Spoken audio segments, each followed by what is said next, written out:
CV dari beliau. Ya, saya ulangi lagi. Nama Ustadzah Triana Nurintari. Beliau biasa dipanggil atau disapa dengan Ustadzah Nunung. Kemudian beliau lahir di Jakarta pada tanggal 20 November 1968. Alamat beliau di Mandingan RT 02 Ringin Harjo, Bantul. Kemudian email beliau, mungkin teman-teman ingin berkonsultasi ataupun menyapa beliau lebih, nanti bisa mengirimkan atau yang lain sebagainya di email beliau di arifjogja6@yahoo.co.id. Ya, beliau menikah dengan Ustadz Arif Rahman Hakim. Kemudian beliau dikaruniai 8 anak. Yang pertama adalah Muhammad Ziaul Haq, kemudian yang kedua Muhammad Ghaziul Haq, yang ketiga Solihah Naidsyah, kemudian yang keempat Muhammad As'ad Nuzulul Haq, yang kelima Muhammad Syahidul Haq, yang keenam Solihah Putri Syahidah, yang ketujuh Halimah Nursrina, kemudian yang kedelapan Himmah Aliyah. Kemudian pendidikan beliau yang pertama adalah SD Negeri Baru 1 Pagi Jakarta Timur, kemudian SMP di SMP Negeri 103 Jakarta Timur, kemudian SMA Negeri 39 Jakarta Timur, kemudian beliau kuliah di UPN Yogyakarta. Adapun aktivitas beliau ini merupakan ibu rumah tangga yang mengelola 6 majelis taklim. Kemudian beliau mengelola rumah sakit Ar-Raihan, kemudian beliau sebagai konselor keluarga, kemudian beliau sebagai konselor pendidikan di Yayasan Ar-Raihan. Beliau juga sebagai direktur sekolah orang tua Ar-Raihan. Kemudian beliau juga mengisi kajian parenting Jogja dan Jawa Tengah. Kemudian beliau juga sebagai konselor pendamping di beberapa sekolah negeri dan swasta di Yogyakarta. Adapun organisasi beliau yakni Yayasan Ar-Raihan Bantul Yogyakarta. Ya. Assalamualaikum, Ustadzah Nunung. Apakah sudah mendengar suara dari kami? Assalamualaikum. Assalamualaikum, Ustadzah Nunung sudah mendengar dari kami?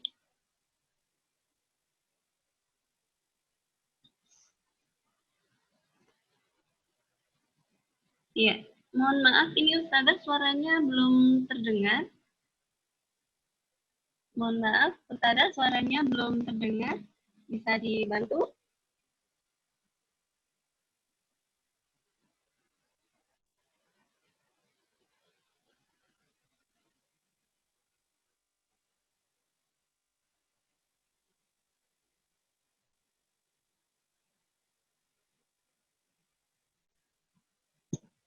Ya, ya sahabat sekalian, sambil menunggu Ustadzah prepare, monggo nanti yang belum mempersiapkan catatan, belum mempersiapkan alat tulis, mungkin bisa dipersiapkan.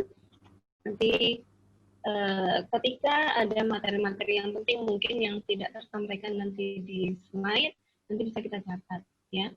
Atau bagi sahabat kalian yang ingin bertanya, ya, masalah perihal parenting, perihal keluarga, nanti bisa ditanyakan ke beliau di sesi akhir acara. Ya, Assalamualaikum Ustadzah. Waalaikumsalam warahmatullahi wabarakatuh. Kedengeran suara saya? Ya, alhamdulillah sudah terdengar jelas sekali. Ya. Ya, alhamdulillah tadi sempat utak-utak dulu ya, mohon maaf. Ya, sahabat sekalian, ini karena sudah hadir di tengah kita, tadi juga sudah saya sampaikan CV beliau ya, luar biasa sekali aktivitasnya beliau ya, Masya Allah. Ya, selanjutnya kita udah gak sabar nih untuk menerima ilmu nih dari Ustadzah Nunung. Ya, semoga kepada Ustadzah Nunung kami tutup. Ya, terima kasih waktunya. Assalamualaikum warahmatullahi wabarakatuh. Asbahna wa asbahal mulku lillah walhamdulillah syarikalah la ilaha illallah wa ilaihi nusyur. Asbahna ala fitratil Islam wa kalimatil ikhlas wa ala di nabiyina Muhammadin sallallahu alaihi wasallam wa ala millati abina Ibrahim hanif wa ma kana minal musyrikin. Asyhadu alla ilaha illallah wa asyhadu anna Muhammadar Rasulullah. Allahumma shalli ala Muhammad wa ala alihi washabihi ajmain amma ba'da. Yang saya hormati pengurus Majelis Taklim Al-Wardah yang telah mengundang saya, juga para peserta yang sudah menyempatkan diri untuk mendengar kajian pagi ini yang bertemakan bahagia mendampingi anak di masa pandemi. Intinya ini kemarin panitia berbicara ngobrol dengan saya apa sih tema yang paling bisa untuk dibahas.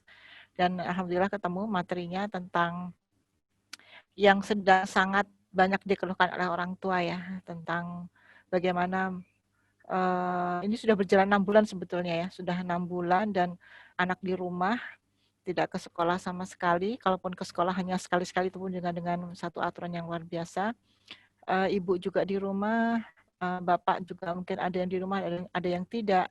Artinya ini sudah berlangsung 6 bulan, ya ada yang sudah beradaptasi dengan kebiasaan atau dikatakan new normal, tapi juga ada yang masih terus terbata-bata, tertatih-tatih untuk mengikuti begitu ya, mengikuti pola-pola yang tidak pernah dibayangkan sebelumnya. Nah, Ibu sekalian, kita tidak tahu pandemi ini kapan berakhir. Ada yang mungkin mengatakan akhir tahun, bahkan mungkin ada yang sampai tahun depan. Bahkan ada satu perguruan tinggi yang sudah mengeluarkan kalender akademik, perguruan tinggi swasta, mengeluarkan kalender akademik itu sudah ditulis di situ 2 tahun daring. Jadi mereka akan daring selama masuk lagi ketika tatap muka 2022. Jadi bayangkan ya betapa kalau bisa dikatakan mengerikan ya, karena apa? Ini tidak pernah kita bayangkan. Kemarin ada teman saya yang punya anak baru masuk kuliah ya, dari mulai ospeknya juga daring, kemudian juga semua tugas-tugas daring, itu bikin stres katanya. Sampai ada yang begitu, kalau gitu aku paling nggak ikut kuliah dulu sampai corona selesai baru daftar gitu, karena caranya kayak seperti ini, anaknya ngeluh, ibunya ngeluh dan seterusnya. Nah, ibu-ibu sekalian, tentu kita menyadari bahwa kondisi ini tidak pernah ada yang menyangka virus itu datang, tentunya atas izin Allah ya. Semua terdampak ya, semua terdampak. Tidak ada sektor sedikit pun yang tidak terdampak, semua terdampak. Dari mulai pendidikan, sosial, ekonomi, budaya dan seterusnya terdampak.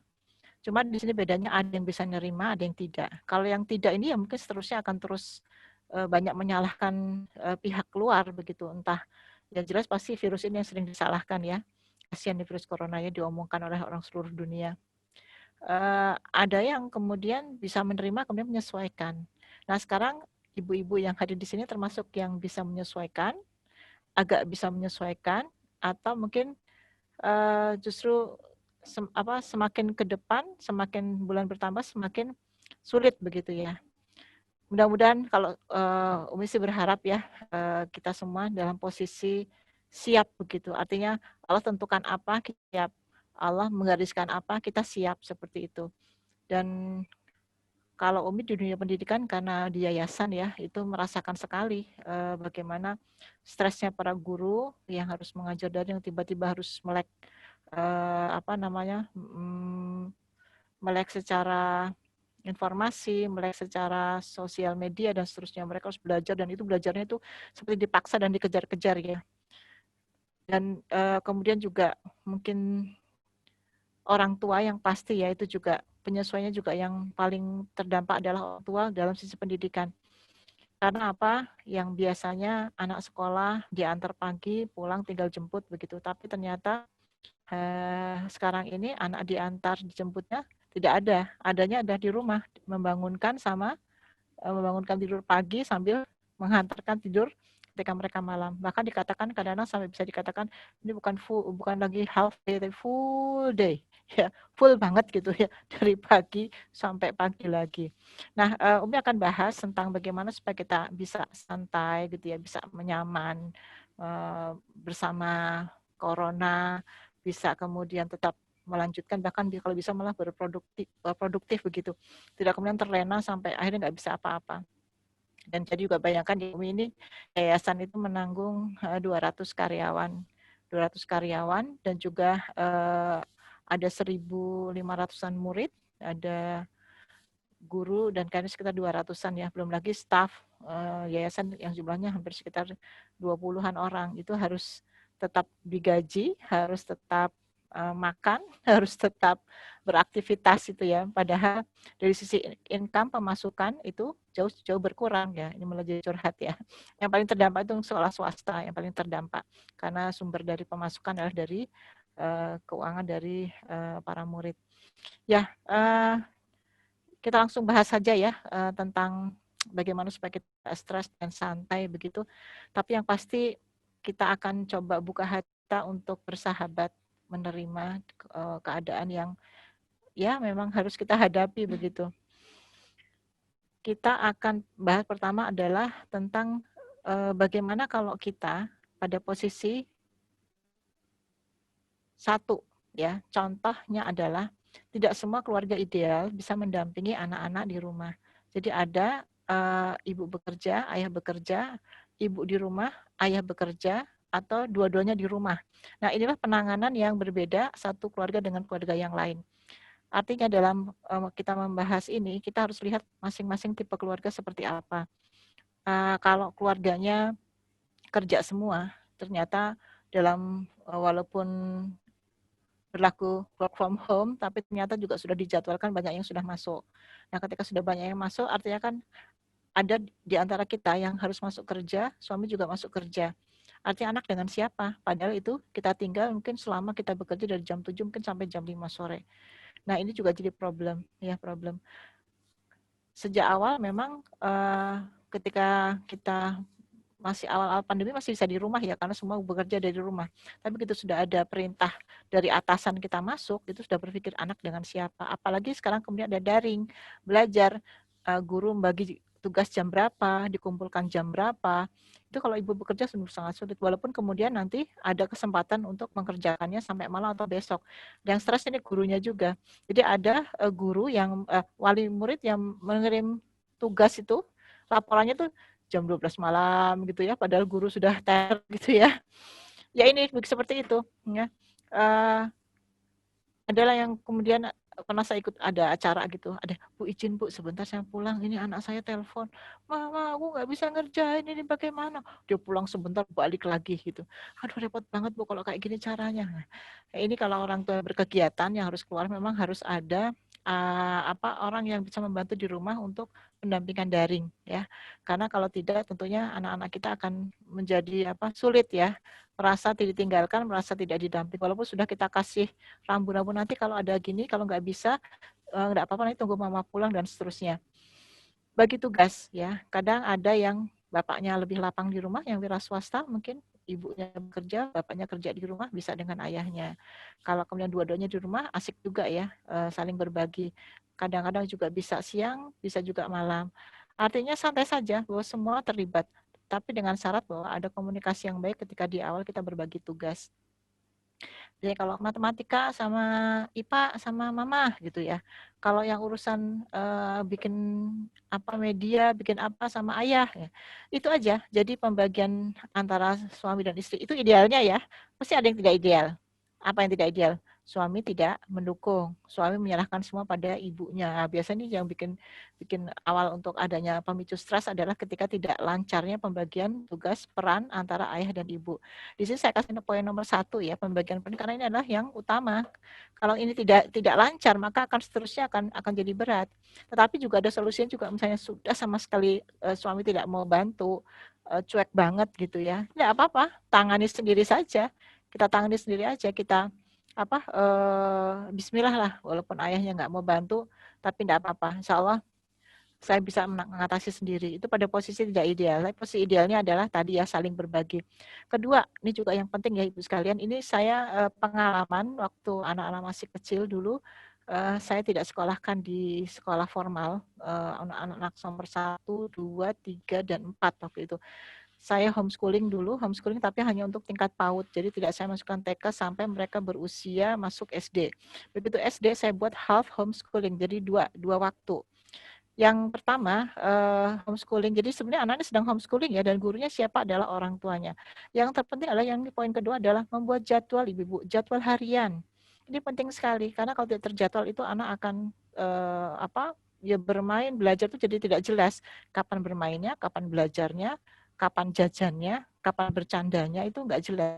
Jadi kalau kita sudah langsung menetapkan diri bahwa di pandemi ini kepala sekolahnya adalah ayah, guru adalah bunda, maka sekarang bunda akan bikin aturan. Nah, kita buat aturan semenjak mereka dari mulai bangun tidur sampai mau tidur, bangun tidur lagi. Jadi kapan mereka harus bangun tidur, kapan mereka harus mandi. Nah, biasanya kalau gitu kan mandinya agak siang-siang gitu ya, karena merasa masuk sekolahnya kan di rumah, jadi mereka mandinya siang-siangnya. Tetapkan mandi misalnya jam 7. Jam 6, jam 7 sudah mandi. Terus kemudian kapan mereka harus mulai daring, kapan sarapan dan seterusnya itu sudah, kapan istirahat, break istirahat, kapan kemudian boleh bercanda, kapan boleh nanti main game sebentar misalnya, ada lagi waktu istirahat dan seterusnya itu dibagi, dan itu detail ya. Jadi kayak sekolahan. Jadi kalau dulu Umi bikin sampai Umi tulis di tembok ya, jam per jamnya begitu, agar apa anak-anak belajar tertib. Dan dulu waktu gurunya ya Umi sendiri, dan dengan anak yang berbeda jarak usia, itu Umi sudah siapkan semua LKS ya, lembar kerja untuk mereka belajar, sudah Umi siapkan dari tadi malam. Kalau sekarang kan karena sudah sekolah, kita tinggal nunggu tugas dari guru ya, apa yang akan diberikan seperti itu. Jadi ada namanya jam belajar. Nah, jam belajar anak-anak untuk di pandemi ini juga tidak bisa dipaksakan ya Ibu-ibu ya. Kalau memang moodnya pagi nggak enak ya jangan dipaksakan lah. Tunggu siang. Siang juga nggak enak juga moodnya, ya tunggu sore. Sore nggak mood ya tunggu malam. Nggak mood juga ya tunggu besok pagi. Cuma konsekuensinya kalau itu adalah numpuk ya. Jadi saya pernah dengar ibu tuh berkeluh kesah bahwa tugas anaknya numpuk sampai 5 hari belajar itu belum di tugasnya. Nah, saya juga dapat curhatan dari guru, bilang gini, Umi, ada loh orang tua yang nggak respon sama sekali, nggak pernah mengumpulkan tugas, alasannya anaknya nggak mau belajar. Terus kami besok nulis rapotnya isinya apa gitu ya. Padahal di daring ini nilai-nilai yang ada diterima oleh para guru adalah tadi adanya komunikasi yang baik. Terus kata guru, aduh gurunya ayah bundanya mau komunikasi aja lah sudah dapat nilai B lah, lumayan gitu. Tapi ada sama sekali memang tidak berkomunikasi dengan alasan anaknya tidak mau, tidak ada usaha untuk kemudian membuat anak terkomunikasi dengan sekolah seperti itu. Ini menarik sekali kalau kita bikin jadwal ya. Jadwal ini membuat kita menjadi nyaman sekali ya. Teratur begitu, sehingga kita kalau nyuruh anak sudah enak banget, ini jam belajarnya apa ya, ayo bisa istirahat gitu. Sambil kemudian malam tuh udah disiapkan juga, besok istirahat, breaknya, snacknya adalah bunda buatkan somai gitu kan. Terus besoknya lagi, besok breaknya kita buat roti gitu ya, bolu kukus, bikin apa, sehingga mereka sangat antusias dari hari ke hari. Saya pernah ya, mungkin saya tanya nih ibu-ibu, pernah nggak ada yang menanyakan kepada anaknya ketika malam, bilang begini, nak besok mau sarapan apa gitu ya.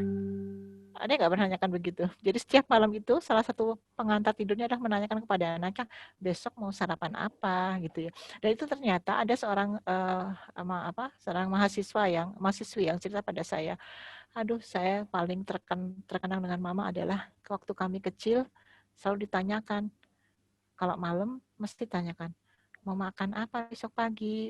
Enak banget kita request nasi goreng, banyak telur rebus, aku minta apa-apa gitu, dan selalu dibuatkan oleh bundanya gitu.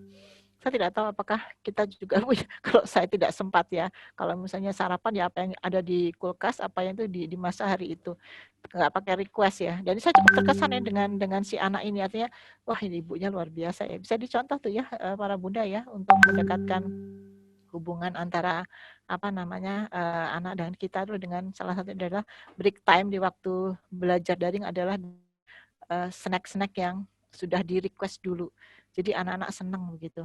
Terus kemudian ada satu lagi yang penting adalah bagi orang tua yang bekerja itu sebaiknya memiliki buku jurnal ya. Jadi nanti Kayak buku diary juga boleh lah.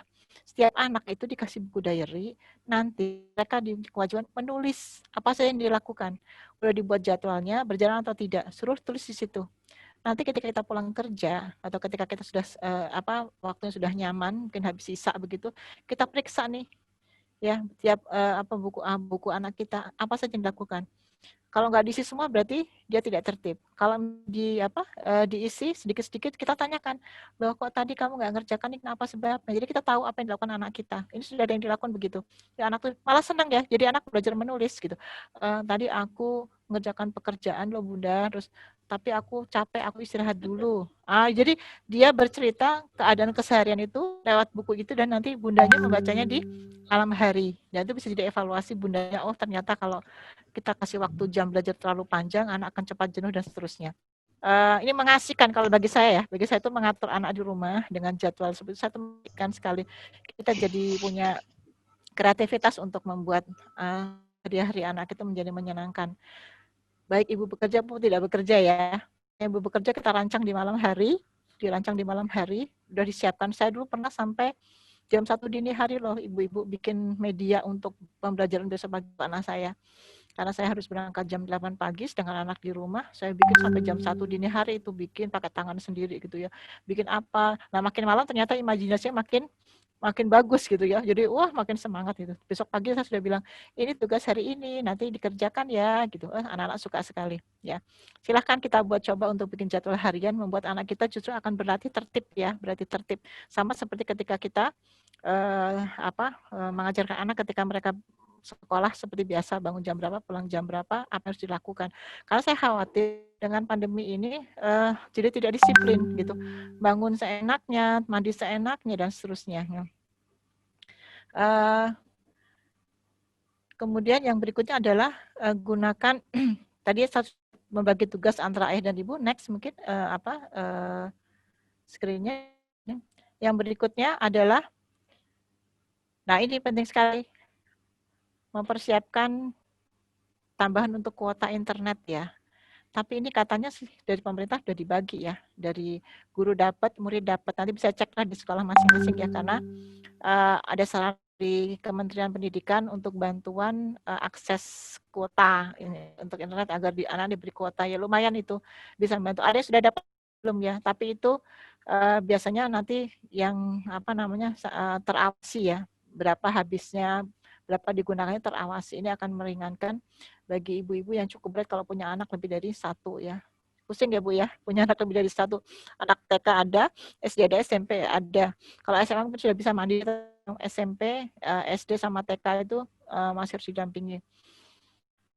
Ada satu juga yang bikin strategi ya, beberapa teman saya mau pasangin wifi di rumah kok nggak kuat uangnya, akhirnya nyambung ya, nyambung dari tetangganya punya wifi, terus disambungkan sekitar bayarnya sekitar 150.000 apa ya untuk beli alatnya agar tersambung ke rumahnya, kemudian dia per bulannya bayar 100.000 ke yang punya wifi dan itu makainya tidak terbatas ya. Itu juga bisa jadi satu solusi ya, kalau punya tetangga ada pasang wifi dan tiangnya tinggi ya, itu bisa kita coba untuk berkomunikasi.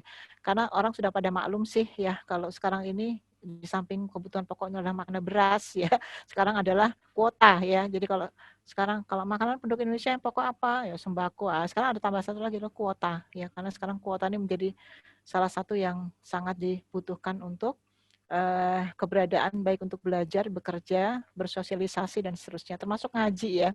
Ngaji ini kan butuh kuota ya. Jadi ada yang mungkin macam-macam. Ada yang paling murah pakai WA group ya. Supaya nyaman ada pakai voice note. Nah, sekarang pakai ada Zoom, ada pakai StreamYard ya, ada pakai Blue Jeans, macam-macam begitu. Tapi kan semuanya pakai kuota. Ya, pakai kuota, sehingga memang kebutuhan sekarang ini beli bensin diganti untuk jadi beli kuota. Dan sekarang pengajian nggak pakai snack ya.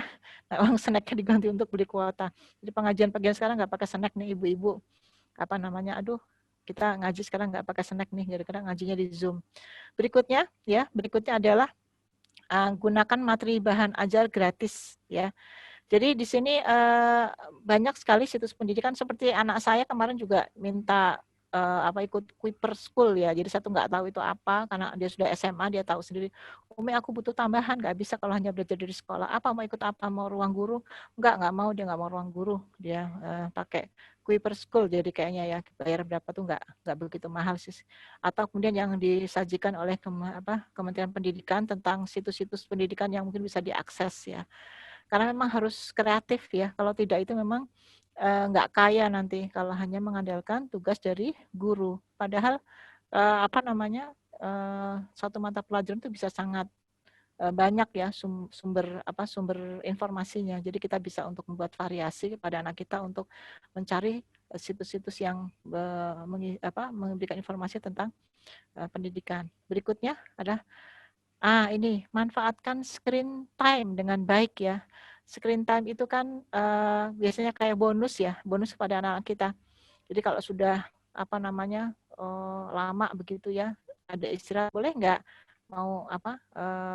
mau lihat yang lain selain pelajaran? Oh ya boleh, kita ada waktunya. Ini termasuk tadi kita buat jadwal ya, kapan screen time-nya gitu. Dan berapa menit dan apa yang boleh ditonton, kita kasih rambu-rambu ya. Contoh misalnya seperti cucu saya itu kalau tidur siang itu boleh nanti dia lihat video di YouTube ya yang lucu-lucu begitu, itu 5 menit, nanti ada alarmnya, gitu, berarti udah selesai, terus nanti sudah gitu, kadang-kadang gitu, bunda kurang tambah 5 menit lagi, terus ya sudah, karena kamu kelihatannya kok masih butuh, tambah 5 menit lagi, setelah itu udah maksimal 10 menit. Ini juga begitu, cari tayangan-tayangan yang mendidik ya, terutama untuk anak-anak kita. Jadi gini Bunda, ini juga salah satu dampak di era pandemi yang saya katakan juga cukup berbahaya adalah anak-anak itu sudah sangat dekat dengan HP, begitu ya. Mereka karena hari-hari bersama HP, sampai ada orang tuanya itu tidak bisa pakai HP karena HP-nya dibaca oleh anaknya. Jadi asalnya, Bu kok susah sih Bu nggak jawab-jawab WA saya? Aduh HP saya dipakai anak saya ya. Ada yang sampai katanya, Bu HP saya udah kelelahan, katanya kolab tepar dia kan apa dipakai daring untuk anak 3. Kan tidak semua anak-anak itu dipegangnya HP ya, karena anak-anak SD, TK tentunya tidak punya HP sehingga dipinjamkan oleh HP kita. Akhirnya kemudian kan anak-anak itu terbiasa pegang namanya HP. Ini contohnya Bu ya. Kemarin saya takziah di rumah seseorang begitu, dan kami begitu duduk di teras. Saya lihat kan ibu pada duduk. Nah, ada anak 2 itu usia mungkin sekitar usia 5 tahun dan 6 tahun itu. Datang dan kemudian menghampiri ibunya. Ibunya posisi duduk gitu. Terus mulai rewel begitu. Kemudian dia menarik-narik tas ibunya, Terus saya sudah nembak, ini pasti minta HP ini. Jadi wah itu sampai ibunya dipukul ya, Jadi mukulnya itu tidak bukan pukul sembarangan. Jadi kayak kalau bahasa Jakarta digaplok gitu ya, puk gitu kan. Ibunya antara malu, nggak bisa apa-apa, akhirnya kan dikeluarkanlah itu HP dari tas ibu, langsung diambil, disaut sama anaknya, anak itu langsung pergi. Pak ibu baru mau bilang, baru mau ngasih tahu yang dibuka bolehnya apa tuh, anaknya sudah lari berdua itu, adik dan kakak itu. Saya tuh ngelihatnya tuh sedih ya, dan itu saya pikir tidak hanya terjadi pada ibu itu saja, tapi saya pikir juga banyak melanda para mungkin anak-anak yang lain ya. Kan juga saya ada dilapori itu tetangga saya, ada tetangga punya wifi, kemudian memberikan keluasan kepada anak tetangga bayar 2.000 untuk bisa akses internet dari pagi sampai sore, bahkan sampai malam, 2.000 rupiah. Anak-anak kecil gitu pada pegang HP, pada kerumunan di sekitar rumahnya beliau itu.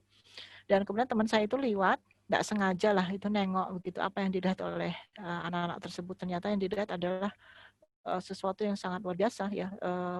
Ada film porno lah begitu, film porno yang ada perempuan tidak berpakaian itu yang berjoget-joget kan seperti itu. Itu yang lihat itu anak-anak kecil, usia sekitar kelas 1 TK lah begitu. Teman saya shock, kemudian langsung spontan kan membubarkan, sampai katanya saya duk begitu ya. Terus akhirnya kemudian dia bilang gini, ini ketahuan saya, kalau misalnya saya pas lewat, nah kalau nggak ketahuan seperti apa. Nah ini dampak-dampak di era pandemi ketika semua harus berhubungan dengan gadget, ketika kita tidak bisa mengawasi, maka seperti itu, kecanduan game banyak yang melanda. Termasuk adalah tingkat saya baru dapat informasi, tingkat pernikahan dini juga naik begitu. Mungkin anak SMP mengapain, bapak ibu bekerja, mereka mainan HP begitu ya, terus kemudian janjian sama temennya, ketemu begitulah akhirnya terjadi hal-hal yang tidak kita inginkan, dan itu betul-betul terjadi ya. Makanya ketika kemudian anak-anak itu harus bijak betul ya, para ibu ya, untuk membuat mereka itu menggunakan HP itu dengan betul bijak dan tegas ya. Begitu kita buka peluang sedikit saja, kelemahan kita itu langsung mereka akan terabas masuk, dan akan terus begitu. Kita akan semakin kewalahan ya. Dampaknya luar biasa di anak-anak tentunya. Mungkin kalau nanti ada materi tentang dampak dari gadget ya, itu lebih ngeri lagi ya. Terus kemudian berikutnya adalah hindari pemicu stres ya, hindari pemicu stres. Di sini biasanya kalau kan karena setiap hari begitu ya, hari-hari itu sama gitu ya, hari-hari sama yang dilakukan sama, pagi ngapain, siang ngapain, sore. Itu biasanya kalau kemudian kita di rumah saja, itu bisa jadi tidak ada variasi ya, itu bisa jadi pemicu stres ya. Dan sekarang mungkin sudah kelihatan ya akibat stresnya itu ya. Ibu bisa lihat ya bagaimana para pesepeda, wah ini mungkin jangan-jangan ibu juga begitu ya, memenuhi jalan begitu, tidak ada protap COVID-nya, nggak kepake lah itu. Foto sana, foto sini. Kalau saya lihat di status WA saya itu ya, lihat ibu-ibu itu Masya Allah bersepeda, foto selfie. Nah, biasa saya bilang ya ini akibat karena mungkin terlalu lama di rumah ya, begitu sudah agak reda sedikit, walaupun belum reda ya ibu-ibu ya. Corona itu belum reda itu, tapi sudah seperti gitu ya, lepas karena 6 bulan di rumah gitu loh gitu ya. Terus begitu ada kesempatan keluar, luar biasa. Di lapangan tempat saya ini alun-alun tuh sudah dari sejak 2 bulan yang lalu ya, ramai sekali orang jajan, bermain dan sebagainya. Ini karena ada stres-stres yang tertahan yang kemudian akhirnya dibalas dendam lah begitu. Nah, gimana kita caranya supaya tidak anak? Memang kita harus ini sekali ya, harus kreatif banget ya. Bolehlah kita kalau minanya piknik tipis-tipis begitu ya, kita buat jadwal misalnya hari Sabtu, Ahad atau tuh kemana begitu, ada main bola sama ayah, ada mancing sama ayah, ada lagi kemudian nanti jalan-jalan atau lihat suasana itu dengan naik mobil misalnya, ditutup rapat jendelanya, kita lihat dari jendela. Ada juga kemudian kita main layangan, sekali lagi musim layangan, apalah, itu harus kreatif ya, jangan sampai kemudian pokoknya, baik kalau maaf ya kalau bapak ibu bekerja ya, pokoknya dari pagi sampai sore di rumah saja, tidak boleh kemana-mana. Ini sudah ibu siapkan, gini, pokoknya kalian harus patuh sama ibu. Nah, bapak ibu pergi gitu ya, kerja, anak di rumah nggak boleh kemana, dengan sederet aturan gitu ya. Wah, itu bisa meledak gitu ya, tinggal nunggu kapan meledaknya saja. Harus betul kreatif ya. Kita merancang bersama dengan anak-anak kita. Sabtu pekan ini kita mau kemana? Kalau nggak kemana-mana, kita mau masak apa? Kita mau coba sesuatu eksperimen, bikin donat sendiri atau bikin skutel sendiri. Ayo gitu kita masak yuk gitu. Ada lagi kemudian menjahit, menyulam dan seterusnya. Ya, itu bisa dibuat satu acara lah. Tapi terencana ya, nggak dadakan. Kalau misalnya, tapi kadang juga dadakan tuh malah jalan, direncanakan malah nggak jalan ya. Kalau kata anak saya, wah Umi kalau bikin rencana jarang terrealisasi, tapi kalau dadakan malah bisa. Ini anak saya tinggal 1 di rumah ya. Jadi saya kadang-kadang gampangan, udah besar tinggal 1, jarang piknik begitu ya. Lalu sebetulnya juga harus juga ada variasi seperti itu. Ya, jadi silakan kegiatan itu jadikan kegiatan yang tidak memicu stres ya. Nyuci mobil, nyuci motor, ngepel bareng, semacam-macam. Sebenarnya bisa ya. Terus berikutnya adalah ini anak diajak bergerak ya. Yang nomor 7 itu jelas ya, karena banyak di rumah tentunya bisa kita ajak untuk olahraga dan sebagainya. Mau di lapangan, mau jalan-jalan, atau ikut tutorial di YouTube dan seterusnya, itu juga diajak agar tetap sehat. Atau yang biasa mantengi di laptop seperti ini ya, berjam-jam gitu. Ini para guru tuh kan gini gitu ya. Itu juga bisa merusak struktur tubuh ya, terusuk tulang karena terlalu lama duduk, makanya harus banyak bergerak. Terus kemudian berikutnya adalah, nah ini salah satu yang sudah Ibu lakukan di nomor 8 adalah ikut webinar ya. Jadi ikut acara-acara yang sifatnya bisa menambah ilmu pengetahuan. Ada ikut Zoom atau ada yang gratis, ada yang bayar, terserah deh, pokoknya suka-suka aja ya. Karena sekarang banyak sekali yang disajikan begitu di depan kita. Kalau dulu nggak terjangkau, insya Allah sekarang terjangkau. Kalau dulu kan acara di mana, di sana, aduh jauh ya gitu. Kita agak tertahan dengan yang namanya masalah jarak gitu. Kalau sekarang kadang banyak acara webinar tuh malam hari jam 7:30 ya, dengan harapan sudah legan waktunya. Tapi kalau ibu-ibu sudah ngantuk ya, saya pernah ikut Zoom, kalau malam itu bisa jam 9 sudah kliuk-kliuk begitu ya, kok nggak nyaman banget ya. Nah, bapak-bapak kuat, nah ibu-ibu nggak kuat, pada protes tuh di chat di Zoom, Pak sudah malam gitu, kemarin ya saya sudah ngantuk dan sebagainya. Karena emang ibu-ibu beda ya, kalau kita, aduh habis Isya tuh rasanya sudah kepengen rebahan ya, karena sudah kelelahan pekerjaan sehari-hari begitu. Pilih saja webinar, saya dijadwalkan ibu seminggu 1 kali ikut 1 webinar, atau seminggu 2 kali lah kalau emang untuk menambah ilmu pengetahuan, bisa juga seger ya, ada cas gitu ya dari acara tersebut, sehingga kita membuat hari-hari kita menjadi lebih berbahagia. Nah mungkin itu ya ibu-ibu sekalian, sebetulnya tidak begitu kalau saya katakan ya, supaya tidak stres ya, sebenarnya kita yang mengelola sendiri ya, tidak menyalah-nyalahkan keadaan, tidak menyalah-nyalahkan kondisi, diterima dan kita dengan sesuatu yang normal. Malah kalau bagi saya sesuatu yang sangat luar biasa adalah yang paling kita bisa ambil hikmahnya adalah keberadaan kita bersama anak yang jauh lebih lama waktunya daripada yang kemarin-kemarin dulu-dulu. Jadi ketika awal pandemi Maret, April, Mei itu kita betul-betul di rumah bersama anak-anak itu kan, kalau misalnya ibu-ibu menyikapinya dengan sesuatu yang kelelahan, dengan lelah gitu ya, karena ngurusi anak 24 jam, coba kita ambil cara berpikir yang berbeda, bahwa Allah berikan kasih hadiah kepada para keluarga lewat corona ini. Artinya apa? Kita bisa berlama-lama bersama anak kita, anak kita bisa melihat ibu bapaknya 24 jam, kita bisa melihat mereka juga 24 jam.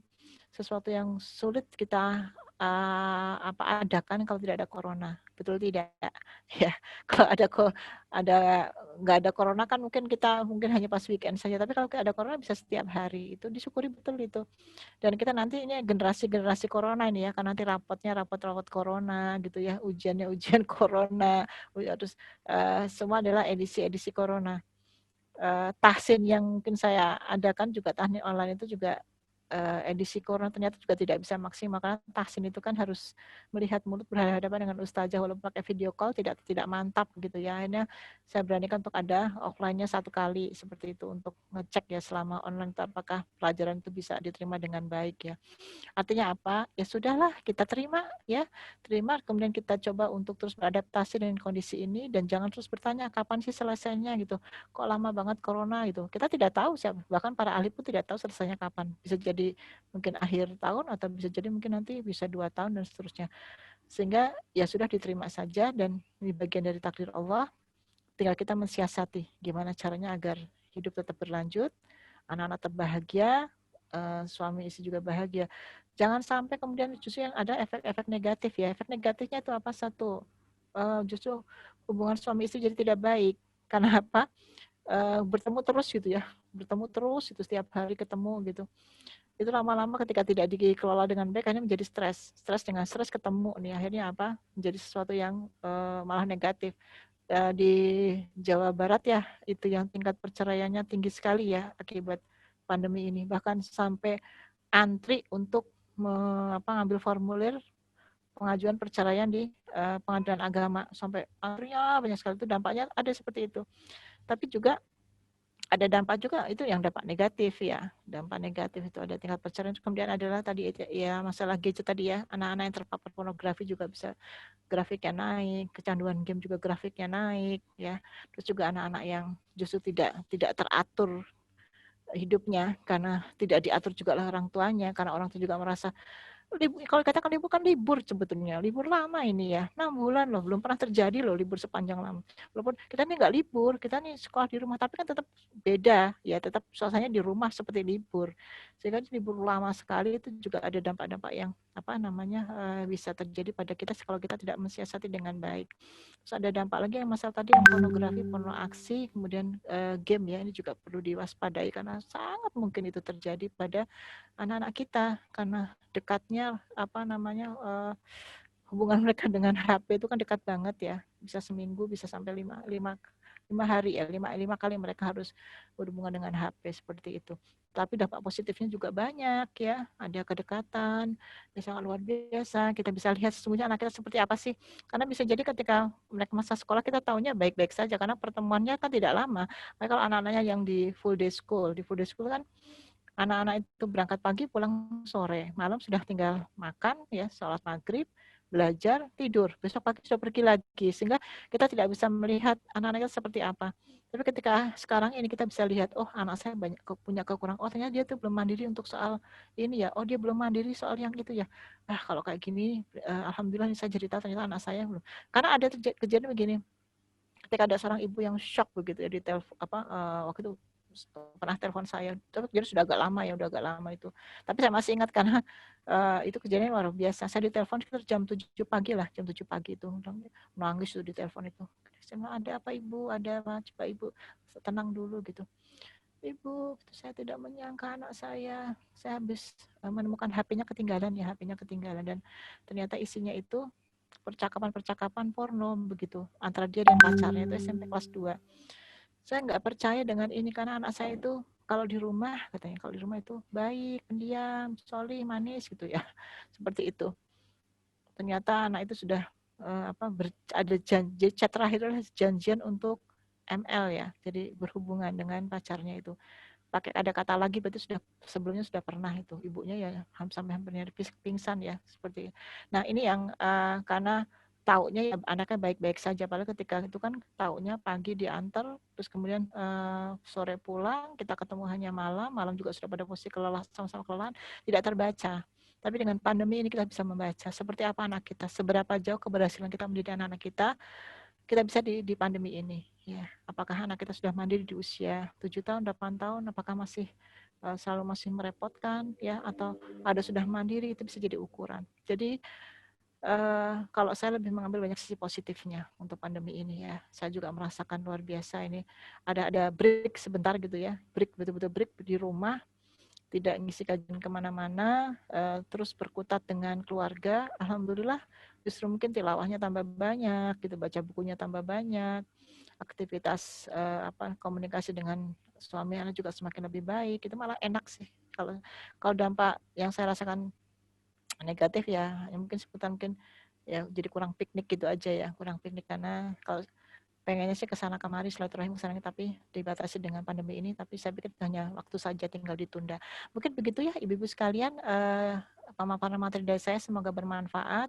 Nanti coba kita kembangkan lagi dengan tanya jawab. Monggo silahkan, dari saya cukup sekian. Assalamualaikum warahmatullahi wabarakatuh.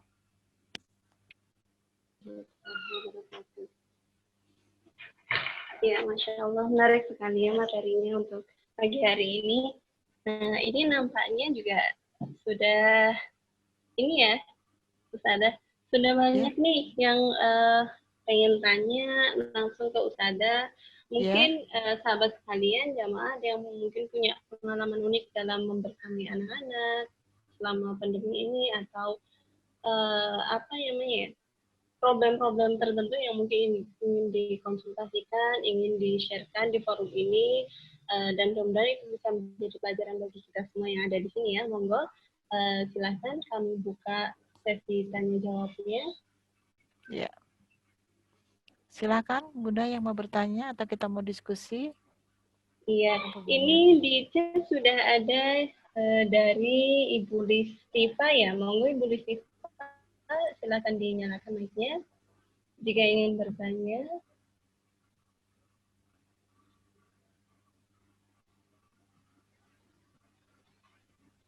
Assalamualaikum warahmatullahi wabarakatuh. Waalaikumsalam warahmatullahi wabarakatuh. Terima kasih Bunda Nunung sudah sama-sama mencerahkan kami untuk ilmunya hari ini. Alhamdulillah. Di sini memang seperti tidak tahu ya, kita sebagai seorang ibu rasanya bersyukur, tapi juga untuk mungkin ibu yang di rumah ini akan baik-baik saja ya, mungkin insya Allah mendampingi 24 jam putra-putri mereka karena bisa full standby di rumah. Tapi bagaimana dengan ibu yang harus bekerja, dia juga sendiri, tidak ada partner seperti itu, ayahnya tidak ada, jadi harus sendirian. Jadi seperti melakukan semuanya sendiri gitu ya, harus membagi tugas untuk anak, harus bekerja juga di luar, dan juga ngurusin rumah juga gitu, jadi semua. Jadi sepertinya kompleks ya untuk seorang ibu yang sendirian ini. Itu bagaimana mengelola emosi ini, Bunda? Jadi memang jujur kadang ilmu udah dapat gitu ya, ilmu sudah dapat, tapi terkadang prakteknya itu ternyata tidak semudah ilmu yang didapatkan gitu. Sebetulnya pengen mempraktekkan ilmu itu tapi tidak bisa terlaksana juga gitu. Itu bagaimana cara mudahnya kita untuk mengelola emosi bisa menandangi semuanya gitu. Terima kasih Bunda Nunung sebelumnya. Iya, sama-sama. Assalamualaikum warahmatullahi wabarakatuh. Waalaikumsalam warahmatullahi wabarakatuh. Ini langsung dijawab ya. Langsung jawab ya. Iya, Ibu Listifa ya, Bu Listifa Hasanah. Jadi Masya Allah luar biasa ini. Kalau saya bilang untuk pertama pahalanya diambil ibu semua. Kalau yang lain berbagi dengan suami, berbagi dengan mungkin eyang, berbagi dengan ada kodimat ya, tapi ini ditandangi dewe lah, itu berarti kan pahalanya diambil semua ya. Diambil, artinya semua peran itu diambil dengan keikhlasan, udah kebruan pahala malah itu ya sebetulnya itu. Jadi gini Bu, jadi memang ketika posisi seperti itu kan memang saya bisa bayangkan lah ya, ngurus anak, harus bekerja, nggak ada yang tempat berbagi kan begitu kan ya, nggak ada tempat berbagi, tandangi dewe. Pada saat-saat memang ada fase tik gitu ya, kelelahan begitu, ada fase jenuh begitu. Terus kemudian kalau sudah kelelahan, jenuh itu bisa kemudian nanti setan yang masuk ya, karena kan biasanya kalau lelah jenuh itu kontrol di kepala itu kan sudah campur-campur ya. Kalau saya bilang ya sudah peluang-peluang tidak baik itu bisa masuk begitu. Kalau secara manusiawi ya begitu, nggak apa-apa. Ada saat memang kelelahan begitu, ada saat emosi naik itu memang wajar sekali. Cuma di sini yang harus kita pastikan adalah kita mengelola emosinya itu. Pernah dengar yang namanya marah Islami ya? Kalau saya tanya Bu, marahnya ibu itu, ya. Jadi marahnya ibu itu tujuannya apa? Marahnya untuk memperbaiki atau hanya sekedar luapan emosi? Bisa beda mungkin ketika pengennya anak disiplin, ternyata namanya anak ya Bun, tidak seperti sesuai harapan kita gitu kan, gitu udah kadang lelah gitu, sudah berusaha untuk nahan emosi kita, akhirnya terluap astagfirullah gitu sambil suara kita keras seperti naik itu. Gitu ya, volume naik. Nada naik kayak gitu. Padahal pengennya bisa terus slow gitu ke anak gitu. Iya. Jadi gini, ini tips saya ya, Bu Listia ya. Ketika kita pertama kan harus kembali ke gini dulu ya, bahwa semua yang ada pada kita semua bagian dari kehendak Allah ya. Kita sendiri di rumah tidak ada tempat berbagi, diberi anak oleh Allah, kemudian kita juga ditakdirkan bekerja, ya, ditakdir juga tidak ada yang membantu. Artinya kondisinya kita terima dulu gitu loh. Jadi bukan kok aku begini ya, enak ya kalau di sana dia ada yang dampingi, ada yang jadi nggak begitu. Kalau itu bikin lelah nanti. Bikin lelah. Jadi yang dipikirkan adalah kita saja. Ini sekarang posisi saya begini, berarti saya harus melakukannya sendiri. Maka saya harus bisa mengelola semua ini dengan baik. Tidak usah membanding-bandingkan dengan yang lain, tidak usah berangan-angan, andai kata kalau di rumah ada pembantu, di rumah ada apa, dan sehingga saya lebih ringan. Itu akan malah melelahkan, karena kan kenyataannya tidak begitu. Cuma ambil posisi begini saja. Bismillah, aku kerjakan semuanya karena Allah. Kalaupun nanti tidak ada yang tidak ideal, sesungguhnya itu adalah bagian dari sesuatu yang biasa begitu. Jadi kalau melihat anak ya Bu ya, anak-anak itu kan kita maunya kita loh Bu. Itu anak itu kan manut, diarahkan mudah, ya. Kemudian anak itu juga istilahnya mengerti kita gitu kan, maunya ya berempati kepada kita lagi capek, mbok ya manut, nggak mbok ya nggak ribut, mbok ya mandiri seperti itu. Itu kan cara pandang kita ya. Tapi cara pandang anak itu juga kita juga bisa beda loh Bu. Cara pandang anak kepada ibunya bisa jadi begini, mama kok itu tuh nggak perhatian, mama kok pulang nggak bawa oleh-oleh, mama kok nggak ngertiin aku udah capek seharian, mama kok begitu. Jadi masing-masing punya persepsi sendiri-sendiri. Sehingga persepsi anak tentang ibunya kepada anak itu bisa jadi berbeda. Akhirnya apa ya? Tadi terjadi ketidaksinkronan. Akhirnya apa yang keluar adalah emosi, kamu tuh dikasih tahu mama nggak bisa, ya astagfirullahaladzim, ya Allah ya Rabbi. Si anak bisa jadi merasa bersalah, bisa jadi enggak loh. Karena apa? Kadang tepat, kadang enggak. Apa yang kita keluhkan itu.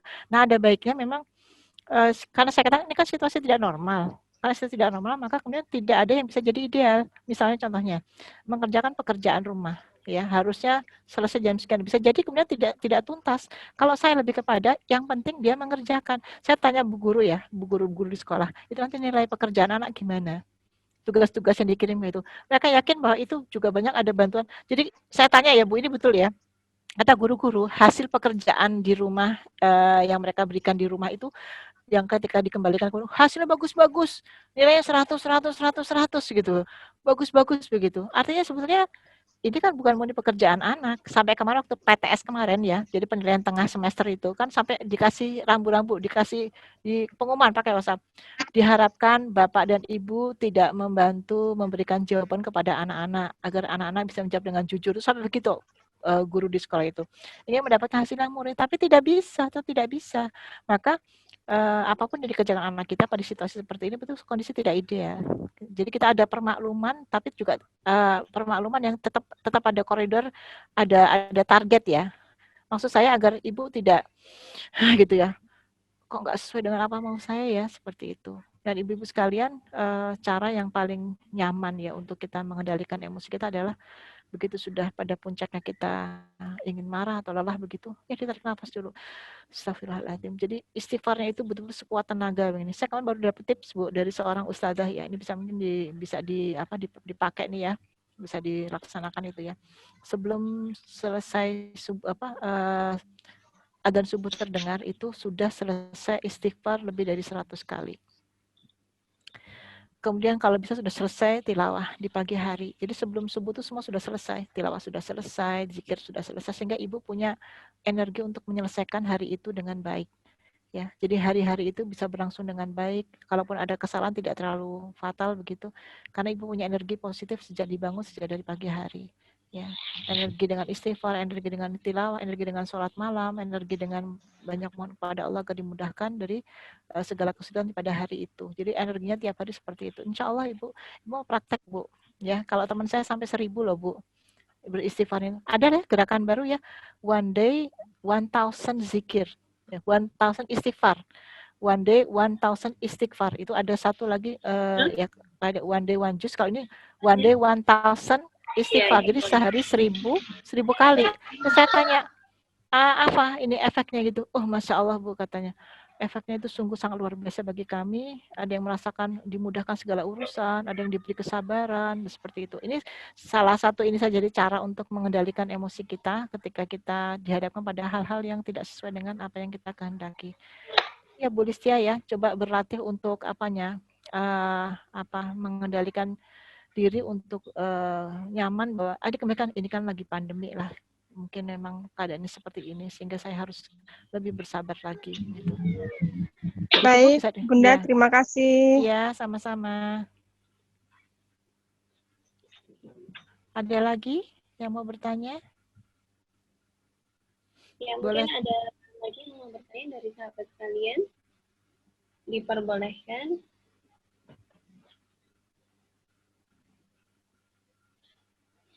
Nah, ini mungkin sedikit cerita nggih Ustazah. Nah, cerita sebenarnya dari beberapa kali kajian gitu ya. Itu selalu ada penitipan pertanyaan yang sama kayak gitu.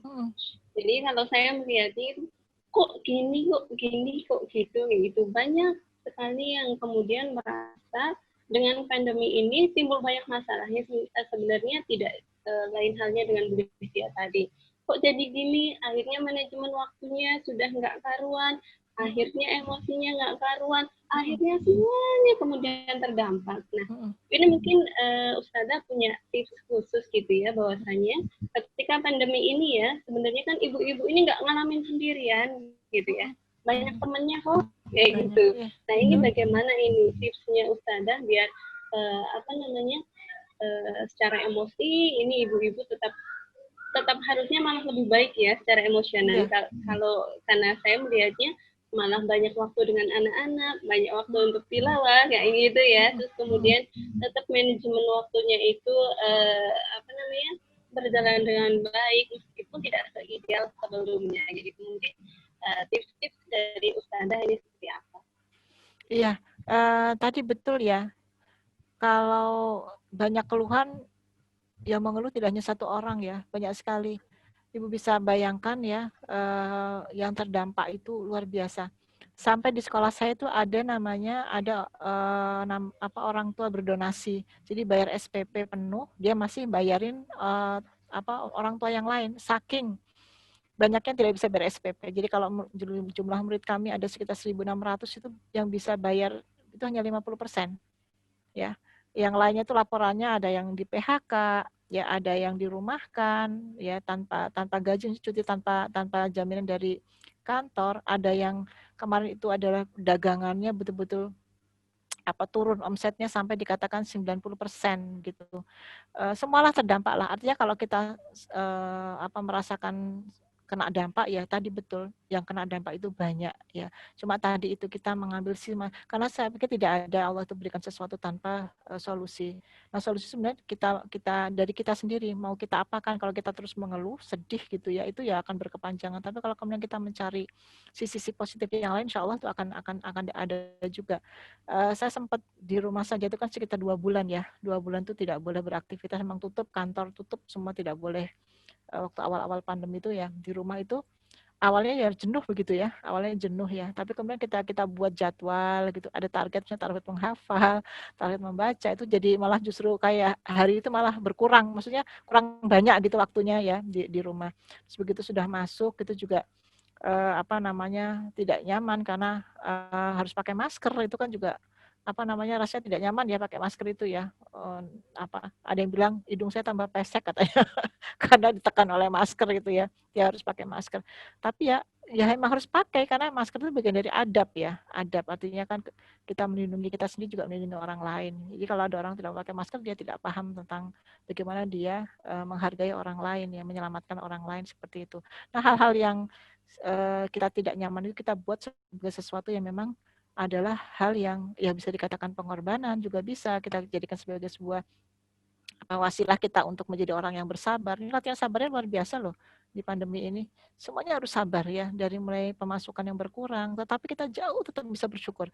Masih bersyukur loh ibu-ibu sekarang kalau mau lihat ya dampak yang lain ya, kayak di Jakarta itu luar biasa itu. Jadi kalau kita bisa nangis itu. Kalau nangis karena apa? Karena kita malu sama Allah. Bukan nangis karena oh ya Allah kita masih bisa di kesempatan untuk ini ya, masih bisa makan. Bukan itu. Ya, nangis karena malu sama Allah. Kok masih banyak mengeluh begitu ya, padahal di sisi lain di sekitar kita masih banyak orang yang sangat terdampak dan sangat luar biasa efeknya begitu. Belum lagi yang ditinggal meninggal dunia oleh anggota keluarganya karena COVID. Bapak, ibu, kakak, adik tinggal dia sendirian. Anggota keluarganya direngut semuanya. Itu menjadi luar biasa. Kita alhamdulillah masih sehat semua, anak sehat, suami sehat ya. Kalaupun keuangan tidak sehat, tuh temannya banyak banget itu ya. Kalau masalah uang tuh saya pikir tinggal tingkatkan tawakal kepada Allah ya. Mau gimana lagi ya. Ini saya punya teman itu, saya punya majelis taklim itu isinya adalah mereka semua adalah usahanya adalah masuk hotel, sayuran. Ya, jadi masuk dari mulai sosis apa itu. Begitu kemarin pandemi kan betul-betul 0% loh. Enggak ada loh. Akhirnya mereka apa? Banting setir. Jualannya apa? Jualan-jualan yang jualan lampu, jualan pisau, jualan apa di online itu. Saya pikir pinter banget ini. Terus jualan sayuran online, diantar ke rumah-rumah. Wah, sekarang malah luar biasa itu ibu-ibu itu. Sekarang punya usaha baru yaitu jualan isinya barang-barang di toko-toko itu tapi dijual dengan online. Dia bilang dari hotel nggak ada 0% gitu. Seperti itu. Artinya kan tetap bisa kita mencari sesuatu yang pasti Allah kasih kok jalan keluarnya, pasti kasih. Cuma kita diminta untuk mencari sungguh-sungguh untuk jalan keluar masing-masing ya. Yang Allah sudah kasih, sebetulnya kita tinggal mencari saja ya. Dan bismillah lah Bu, kita buat bahagia ya. Kalau bahagia itu kan nanti timbulnya rasa syukur ya. Dan rasa syukur itu kan apa? Orang yang bersyukur akan ditambah-tambah ya oleh Allah ya, kemudahan-kemudahan yang lain seperti itu. Mungkin begitu ya Mbak. Saya manggilnya siapa ini? Tertulisnya Bu Umi Imas, Mbak Imas.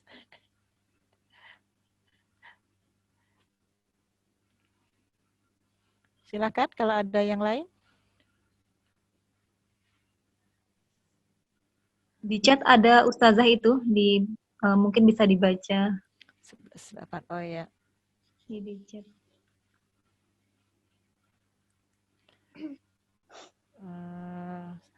Ini saya baca ya.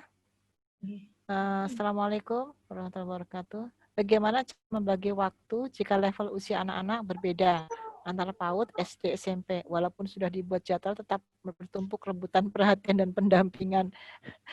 Ya, ini juga banyak terjadi nih ya. Saya punya teman itu juga anaknya TK, kelompok bermain, TK, SD, SMP, komplit sudah itu ya. Anaknya ada 4 di rumah. Kemarin saya hubungi nggak bisa, dia bilang, Umi, HP saya tepar katanya. HP-nya kecapean. Ya karena ternyata bukan hanya kita aja yang capek, tapi HP ku capek. Panas katanya HP-nya karena dipakai bergantian. Terus saya tanya, saya bisa membayangkan keruwetannya ya. Tapi kalau sudah lengkap ini ya, dari PAUD, SD, SMP, dan ini semuanya harus pendampingan ya. Kalau anak SMA sudah, tapi PAUD, SD, SMP ini justru kayak PAUD, SD itu kayak banyak tugas ya. Kayak kemarin misalnya 17 Agustusan suruh foto dengan bendera merah putih. Ya, ada lagi kemarin itu lomba apa sih? Saya itu lihat di WA teman saya itu. Bayangkan saja, suruh kirim foto, ya, kirim foto sholat tahajud bersama ayah. Dan si ibu ini cerita sama saya, suami saya nggak pernah tahajud, Bu. Anaknya nangis-nangis minta foto pas sholat tahajud. Akhirnya ayahnya itu acting. Bayangkan sampai begitu ya, acting sholat tahajud, kemudian anaknya di sampingnya yang moto ibunya, terus dikirimlah ke, itu baru 1 anak katanya, baru 1 anak. Anak yang PAUD itu ada suruh lompat-lompat, direkam pakai video ya, pakai baju seragam olahraga, suruh lompat-lompat direkam gitu.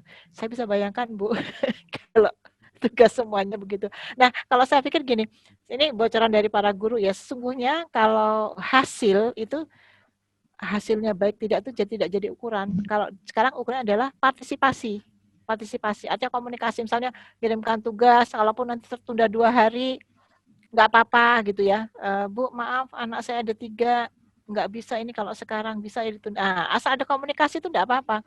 Karena sekarang rapot itu tidak bisa murni seperti sebelum pandemi, ya itu mesti banyak variasinya. Sehingga ya tadi kita bagi-bagi mana dulu yang bisa ngalah gitu. Dan tiap hari pasti beda-beda. Hari ini kakaknya yang SMP bisa ngalah, yang SD bisa ngalah untuk anak yang PAUD. Tapi besok ternyata yang SMP nggak mau, harus dikumpulkan tugasnya. Yang PAUD juga nggak mau. Wah, itu mesti ramai sekali.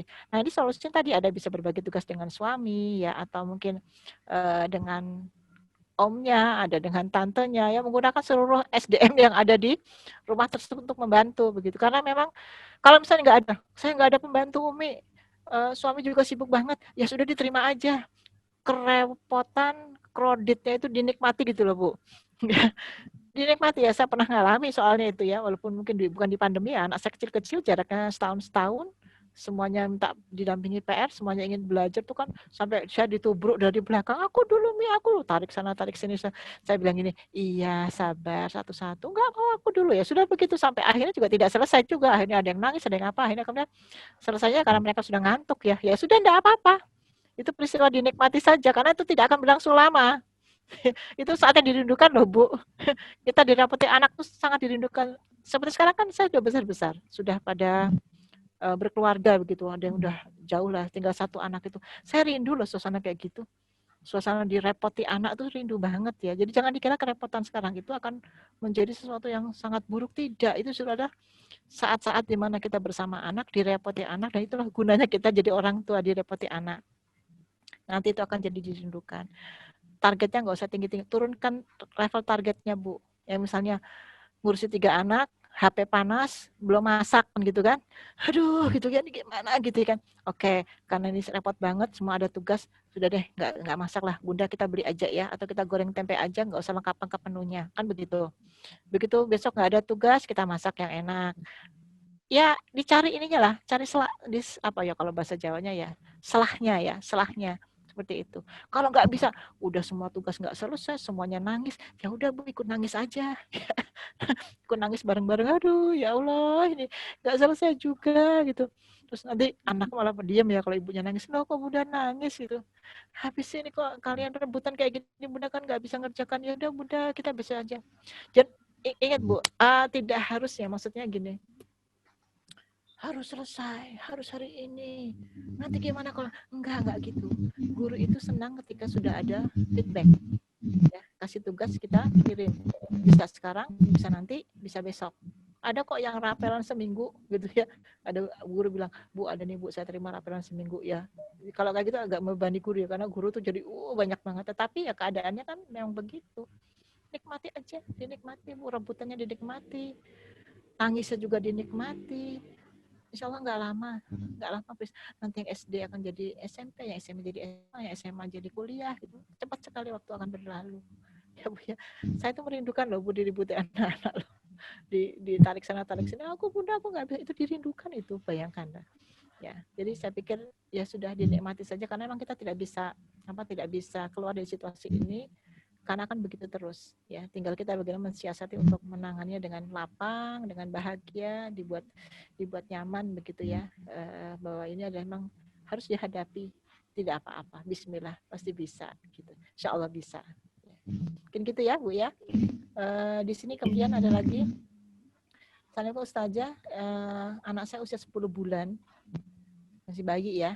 Karena pandemi, saya pun work from home. Dan sekarang rapat online. Bagaimana caranya menghadapi anak usia 10 bulan yang sering ngerecoki pada saat rapat. Dan sekarang tinggal bersama orang tua. Nah, cara mendidik anak dengan bedaan ya. Orang tua sering menggendong. Ya, ini saya paham ya.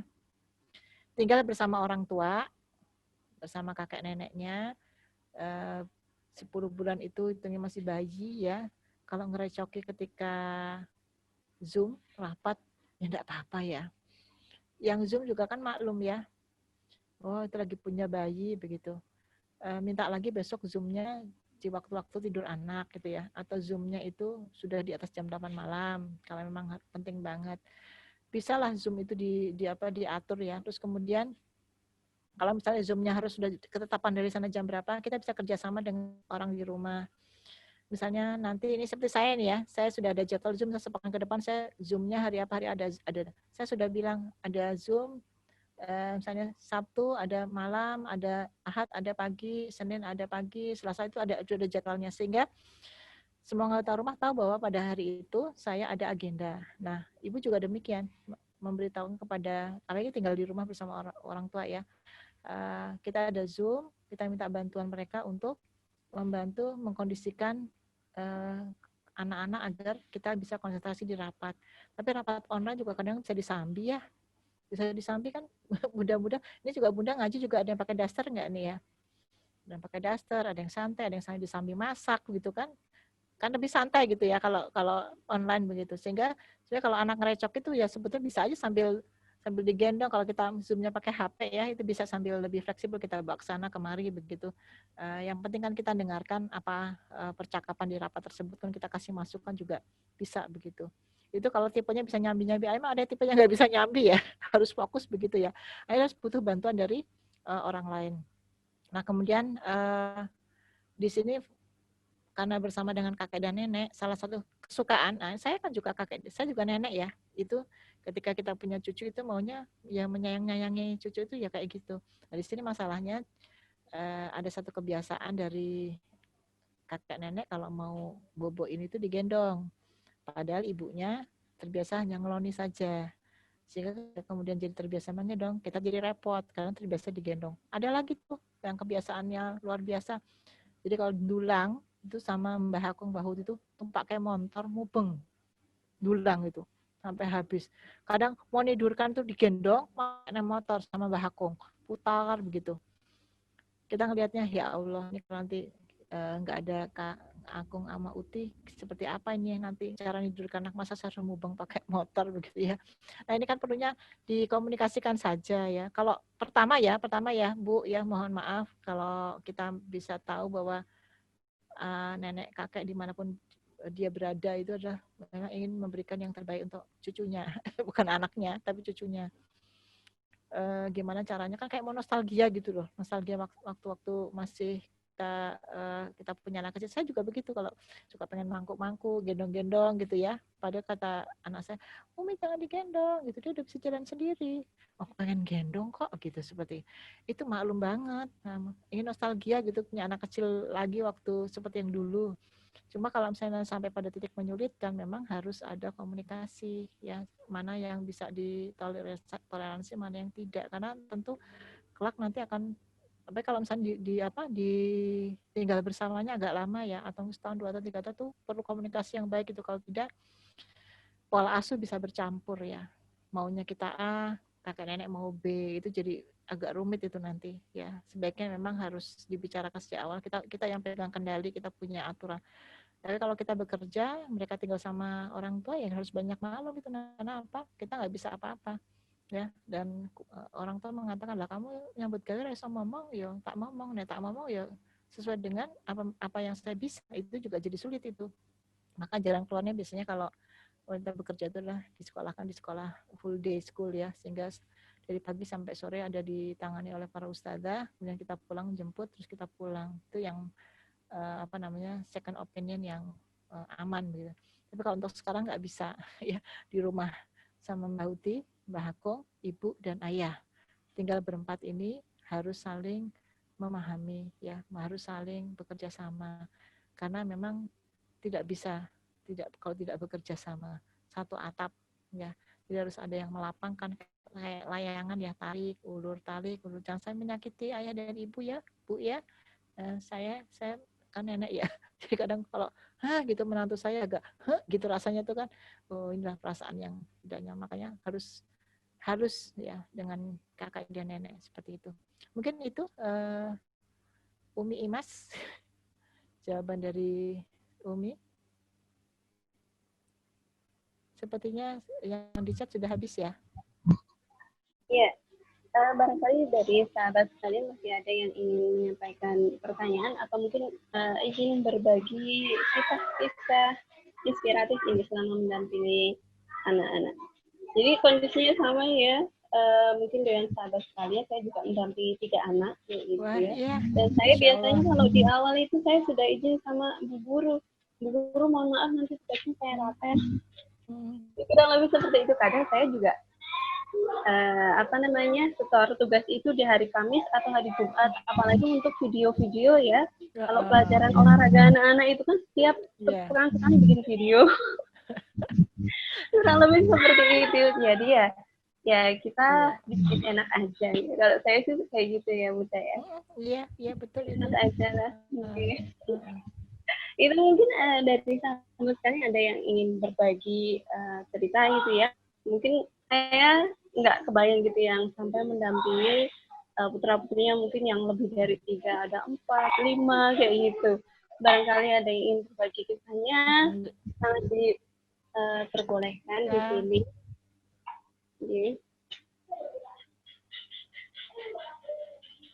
Monggo ibu-ibu yang punya pengalaman mungkin paling heboh begitu ya, bersamai anak-anak kita. Ya. Kalau saya cerita terheboh yaitu ya, anaknya sampai nangis minta bapaknya sholat tahajud, padahal bapaknya nggak pernah tahajud, jadi acting gitu ya. Itu bilang ke saya, dan saya dikasih videonya, ini acting loh, udah tahiyat akhir loh. Jadi posisi tahiyat tadi foto cekrek kirim ke Bu Guru. Ini sholat tahajud, mungkin maksudnya Bu Guru itu biar inilah bapak ibunya tahajud gitu ya. Tapi ternyata cuma acting dong, cuma foto. Saya sampai segitunya ya gitu ya. Iya Bu, gitu, Masya Allah, luar biasa. Ya. Jadi segala sesuatu ini harus dengan banyak pemakluman. Iya, ini kondisi tidak ideal, betul. Jadi memang ya harus maklum tapi tetap dalam koridor ya, artinya tidak kemudian membiarkan maklum, tetapi tetap pada satu tracknya, tetap tidak kemana-mana. Artinya ya sudah, kalau emang nggak mau jangan dipaksa ya Bu. Misalnya, ayo setor, ini setor hafalan nih. Ya, setor hafalan itu nggak bisa dipaksa ya. Saya pernah loh ini Umi Imas ya. Kemudian anak saya kan guru tahfidz ya. Saya pas di sampingnya nih lagi anak setor hafalan ini pakai video call. Itu ketangkep banget ya di kamar itu, ibunya tuh udah suaranya ketangkep, nggak sadar itu ya dia. Ayo yang bagus itu. Mas itu. Jadi sampai anaknya ini sebentar toh gitu. Masya Allah, saya bilang gitu. Ya Allah, ibunya tuh marah karena anaknya dan segera untuk setor hafalannya gitu. Ketangkep di kamera, saya sampai suaranya tuh kedengeran, ya Allah sampai segininya ya. Harusnya kan bersyukur ya anaknya sudah mau ya, walau setelah hafal nggak usah sampai seperti itu gitu loh. Tapi saya pikir ya mungkin ibunya stres juga ya, sampai seperti itu karena kan store-nya seminggu 2 kali itu harus tambah hafalannya. Ibunya kebetulan juga mungkin tidak bisa ya, sehingga mungkin kerja keras mendampingi gitu, mentalaki mungkin dia terus begitu setor kok masih wah gitu kok dan cepet toh. Itu saya maklum sekali, makanya kan sambil saya tertawa gitu sambil mikir iya ya kalau saya pada posisi itu juga mungkin sangat mungkin juga saya seperti ibu itu.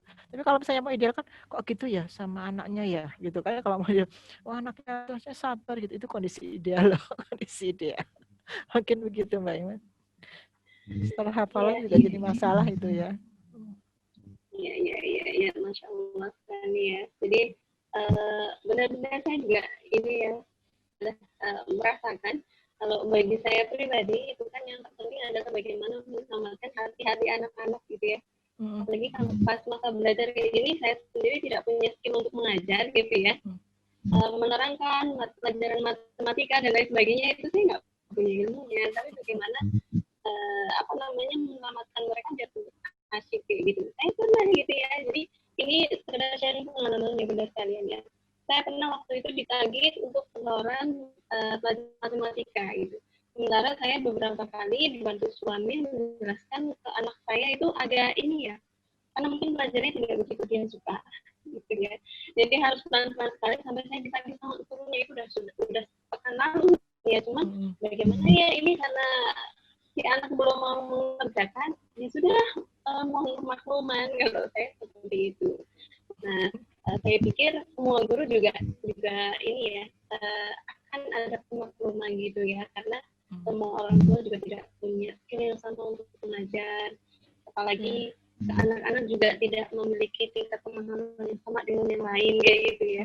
Jadi itu pengalaman saya gitu ya. Jadi saya apalagi kalau tugas bahasa itu matematika ya. Kalau bahasa Arab, bahasa Jawa, ayo. Bukan orang Jawa ya. Heboh banget itu kalau ada tugas bahasa Jawa itu. Masya Allah. Ya karena kondisi tidak ideal ya tidak usah sampai gitu ya, sudah dikerjakan selesai. Ya betul. Iya begitu saja. Ya. Dari saya. Okay. Barangkali ini ada nasihat lagi nih dari Nadra nanti menutup forum kita di siang hari ini. Nasihat bagi kita tentunya biar tambah selalu bahagia. Jadi momen apapun kita bikin bahagia selalu kayak gitu ya dalam mendampingi anak-anak dan juga keluarga gitu. Gimana nasihatnya?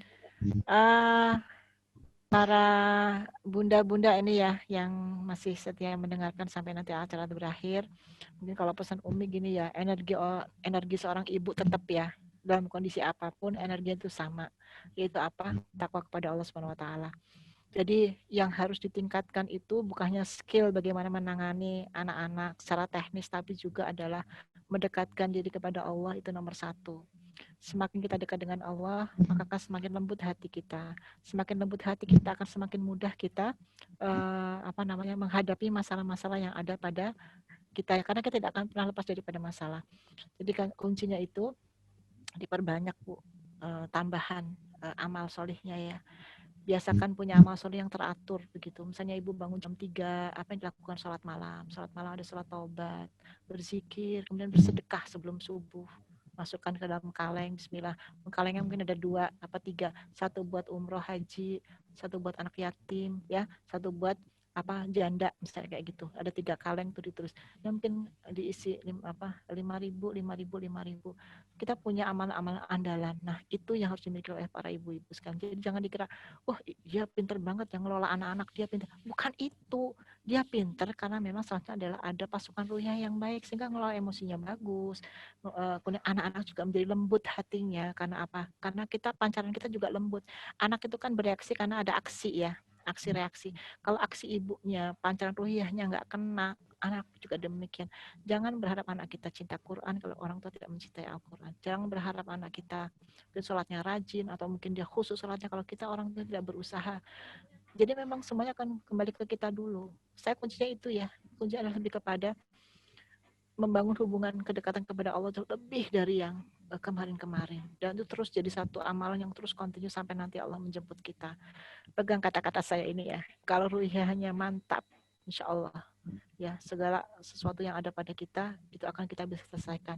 Karena kita karena Allah akan kembali juga kepada Allah. Ya, urusan ekonomi insya Allah kita pasrahkan kepada Allah. Karena Allah tidak akan pernah membiarkan kita kelaparan. Kalau itu masalahnya masalah kita mungkin di PHK dan sebagainya, itu juga bagian dari Allah. Mungkin Allah akan berikan yang lebih banyak lagi setelah nanti pandemi. Sabar dulu sampai nanti ini musibah akan diambil oleh Allah atas izinnya, bukan karena apa-apa, atas izinnya. Maka ayo tingkatkan hubungan kita dengan Allah. Bismillah, semuanya akan kita bisa selesaikan dengan baik. Mungkin begitu dari Umi, cukup. Mohon maaf ya kalau ada kekurangannya. Assalamualaikum warahmatullahi wabarakatuh.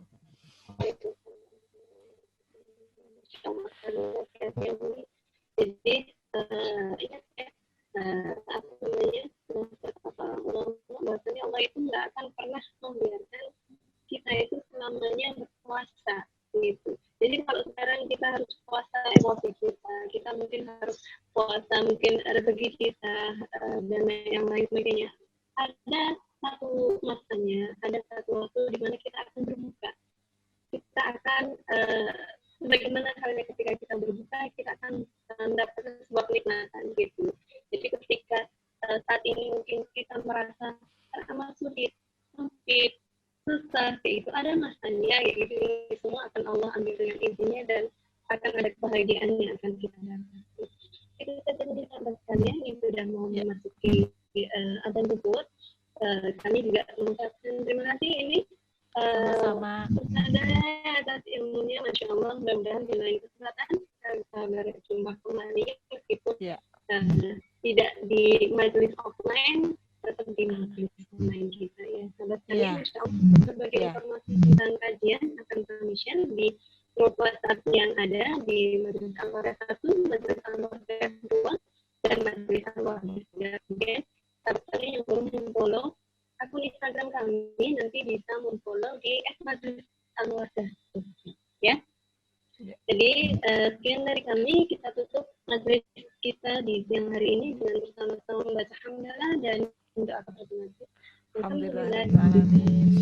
Subhanallah wa bihamdika, asyhadu an la ilaha illa anta, astaghfiruka wa atubu ilaik. Ya, terima kasih atas undangannya. Mohon maaf ada kekurangan ya. Masya Allah, kami yang berterima kasih ini. Karena mudah-mudahan di lain kesempatan kita bisa bertemu kembali, saling mendoakan, mudah-mudahan Ustazah juga sehat selalu, dan doakan kami Ustazah mudah-mudahan seiring berjalannya waktu kami bisa terus menjadi lebih baik dari sebelumnya. Nah, saling mendoakan, kita nggak tahu doa siapa yang Allah dengar, ya. Bisa jadi artinya kita saat ini juga karena doa-doa orang-orang terdekat kita. Ya, sahabat sekalian, kurang lebihnya mohon maaf. Salam hangat dari kami, tim khidmat Majelis Al-Wadah, dakwah sepenuh hati, dakwah sepenuh cinta. Assalamualaikum warahmatullahi wabarakatuh. Assalamualaikum warahmatullahi wabarakatuh. Pamit ya. Terus ada mungkin ada yang mau foto bareng dulu? Oh iya, silakan. Iya, kita foto dulu, nanti sahabat sekalian boleh dilihatkan dulu, boleh dinyalakan videonya. Ini Kak Admin boleh dibantu untuk fotonya. Ini ada Mbak Lia, ada Mbak Dewi, ada Mbak Pipis. Nah, ini Bu Saryanti. Saryanti belum kelihatan ini. Yang mau foto dulu bareng Ustazah. Nanti insya Allah fotonya kami share di grup Al-Wadah. Ya, Bu Dia sudah kelihatan. Ya, Bu Dia sudah kelihatan. Nah, sahabat yang lain, ini ada Mbak Anita, ada Mbak Dewi, halo Bu Lia. Bu Lia boleh menyapa. Bu Lia ini adalah ketua dari Majelis Salim Al-Wadah. Ini sahabat sekalian mungkin yang belum kenal. Halo, ini ada Mbak Eka, ada sahabat-sahabat yang lain. Ya, boleh dilihatkan videonya. Kita foto dulu bareng Ustazah. Ini fotonya diambil dari laptop siapa? Mbak Anita, Mbak Lia, atau siapa? Nanti dihitung dulu ya, biar fotonya pas ya. Ya, boleh dihitung dulu. 1, 2, 3.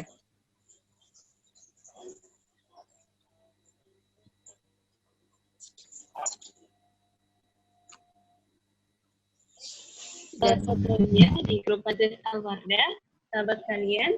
Ya, insya Allah pekan depan kita akan bertemu kembali di hari Sabtu untuk link Zoom dan juga materi dan juga temanya akan kami share di grup WA Majelis Al-Wardah. Bagi yang belum masuk nanti bisa menghubungi admin atau bisa melihat kontak person di player yang ada, atau juga bisa nanti kirim DM di Instagram kami. Ya, jadi, assalamualaikum.